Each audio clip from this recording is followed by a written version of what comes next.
BRS working president KTR ఆ party నేత హరీష్ రావు ఇవాళ కవితను కలవనున్నారు. తీహార్ జైల్లో ఉన్న ఆమెతో ములాఖత్ అయ్యి పరామర్శించనున్నారు.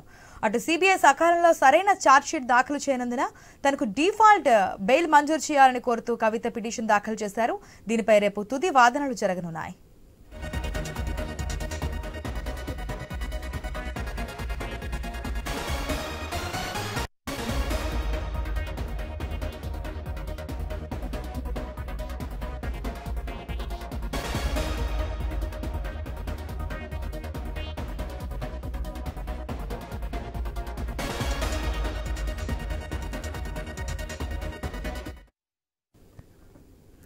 బీఆర్ఎస్ వర్కింగ్ ప్రెసిడెంట్ కేటీఆర్ ఆ పార్టీ నేత హరీష్ రావు ఇవాళ కవితను కలవనున్నారు.